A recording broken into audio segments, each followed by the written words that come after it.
নিকটে অত্যন্ত গুরুত্বপূর্ণ, এমন গুরুত্বপূর্ণ সালাতের নেকি আল্লাহ মানুষ অন্য আমলের মাধ্যমে করতে পারে। আবু দাউদের 345 নম্বর হাদিস, জুমার দিনের কিছু আদব। আমরা প্রথম যেটা আলোচনা করব, জুমার দিনের আদব। রাসূল সাল্লাল্লাহু আলাইহি ওয়াসাল্লামের পরিভাষায় জুমার দিনে মানুষ যদি এই বৈশিষ্ট্যগুলো অর্জন করতে পারে, এই আমলগুলো করে, তাহলে তার আমল নামায় আল্লাহ সুবহানাহু ওয়া তাআলা তাহাজ্জুদের নেকি দিবেন। মান গাসসালা, কোন মানুষ জুমার দিনে নিজে গোসল করলো, অক্তাসারা, অন্য মানুষকে গোসল করিয়ে দিল, নিজে গোসল করলো, অন্য মানুষকে গোসল করিয়ে দিল। জুমার দিনে আপনাকে আদবের কথা বলছিলাম, আপনি নিজে গোসল করলেন, অন্য মানুষকে গোসল করিয়ে দিলেন। সুম্মা বাক্কারা অবতাকারা, আগে ভাগে মসজিদের দিকে অগ্রসর হলেন, অন্য মানুষকে মসজিদে যাওয়ার জন্য উদ্বুদ্ধ করলেন। শুধু তাই নয়, ওয়া মাশা ওয়া লাম ইয়ারকা, হেঁটে হেঁটে মসজিদে গেলেন, যানবাহনে উঠলেন না, সাথে সাথে ইমামের সামনে বসলেন। আযানা মিনাল ইমাম, ইমামের সামনে বসলেন। ফাসসামা, কোন অনর্থক কথা বললেন না, চুপ করে মনোযোগের সহিত খুতবা শুনলেন। ওয়ালাম ইয়ালগু, কোন অনর্থক কাজকর্ম করেননি। আল্লাহ সুবহানাহু ওয়া তাআলা আপনার আমলনামায় কি দিবেন একটু দেখেন। রাসূল সাল্লাল্লাহু আলাইহি ওয়াসাল্লাম বলেছেন, কানা লাহু বিকুল্লি খুতওয়াতিন আমালু সানাতিন। ও মুসলমান শোনো, কোন মানুষ যদি এই বৈশিষ্ট্যগুলো রক্ষা করতে পারে, কোন মানুষগুলো এই আদবগুলো যদি রক্ষা করতে পারে, আজরু সিয়ামিহা ওয়া কিয়ামিহা, তার প্রত্যেকটা কদমে আল্লাহ সুবহানাহু ওয়া তাআলা 1 বছরের নফল সিয়ামের নেকি দিবেন, 1 বছরের তাহাজ্জুদের নেকি দিবেন। বিষয়টা বুঝতে পারেননি? আবার একটু বুঝিয়ে বলি। বাড়ি থেকে আপনার মসজিদ হচ্ছে 200 কদম হেঁটে আসতে হয়। একবার পা ফেলেছেন 1 কদম, বাম পা ফেলেছেন 2 কদম, আবার ডান পা ফেলেছেন 3 কদম, আবার বাম পা ফেলেছেন 4 কদম। মসজিদ পর্যন্ত আপনার বাড়ি হচ্ছে 300 কদমের রাস্তা অথবা 200 কদমের রাস্তা। আল্লাহর নবী বলছেন, আজরু সিয়ামিহা ওয়া কিয়ামিহা, 1 কদমে আল্লাহ 1 বছরের তাহাজ্জুদের নেকি দিবে, 1 বছরের নফল সিয়ামের নেকি দিবে। সুবহানাল্লাহ।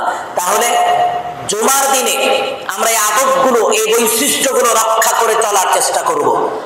আপনাকে খেয়াল করা দরকার, জুমার দিনে আল্লাহ সুবহানাহু ওয়া তাআলা এই আদবগুলো রক্ষা করলে এই প্রতিদান আপনার আমলনামায় দিবেন। এটা আপনি ছোটখাটো মনে করিয়েন না, এটা এত সিম্পল মনে করিয়েন না। 1 কদমে আল্লাহ যদি 1 বছরের তাহাজ্জুদের নেকি দেয়, একটাই কদমে আল্লাহ যদি 1 বছরের নফল সিয়ামের নেকি দেয়, এর পাওয়া কতটুকু আপনি চিন্তা করেছেন? এর জন্য আপনাকে কয়েকটা আদব রক্ষা করতে হবে। 1, আপনি যখন জুমার দিনে বের, আগে ভাগে গোসল করে নেবেন, অন্যকে গোসল করিয়ে দিবেন। আগে ভাগে মসজিদের দিকে বের হবেন, অন্যকে বলবেন চলো মসজিদে যাই। যানবাহনে উঠবেন না, হেঁটে হেঁটে মসজিদে আসবেন, ইমামের সামনে বসবেন, মনোযোগের সহিত খুতবা শুনবেন, কোনো কথাবার্তা বলবেন না। প্রত্যেকটা কদমে আল্লাহ সুবহানাহু ওয়া তাআলা 1 বছরের নফল সিয়ামের নেকি, 1 বছরের তাহাজ্জুদের নেকি আল্লাহ দিবেন। তাহলে আমরা বুঝলাম, আলোচনার প্রথম অংশে আমরা যেটা বুঝলাম, দুনিয়াতে জুমার দিনে এই আদবগুলো যদি কেউ রক্ষা করে, আল্লাহ সুবহানাহু ওয়া তাআলার নিকট থেকে এই প্রতিদানগুলো সে পাবে। মাঝখানে আরেকটা কথা বলা জরুরি, জুমার দিনে আমাদের একটা ভুল হয়ে যায়। একজন ছেলে পাশে কথা বলছে, অথবা ছোট বাচ্চা হাঁটাহাঁটি করছে, খুতবা চলছে, চট করে আপনি বলছেন এই বসো, এইদিকে যাও, এইদিকে যাও, এই তুমি পিছিয়ে যাও। জি না, খুতবা চলাকালীন সময়ে কোন কথা যদি কেউ মুখ দিয়ে বলে, ধরেন আপনার পাশে কেউ গল্প করছে, আপনি তাকে বললেন এই গল্প করো না, এই কথাও যদি কেউ বলে, তাহলে জুমার দিনের নেকিটা বরবাদ হয়ে যাবে, জুমার দিনের নেকিটা নষ্ট হয়ে যাবে, যেটা আপনি পাচ্ছিলেন। কে কথা বললো ওটা আপনার বিষয় না, আপনার বিষয় আপনি মনোযোগের সহিত খুতবা শোনেন। অন্যকে নিষেধ করতে গেলেও আপনি আপনার নিজের নেকিটা হারিয়ে ফেলবেন, এটা আপনাকে মনে রাখতে হবে। বুঝলাম, জুমার দিনের আদব রক্ষা করলে আল্লাহ তাহাজ্জুদের নেকি দেয়। তৃতীয় নাম্বার, বেশি বেশি জিকির করা। জিকির, বেশি বেশি জিকিরের মাধ্যম দিয়ে মানুষ তার আমলনামায় তাহাজ্জুদ সালাতের নেকি অর্জন করতে পারে।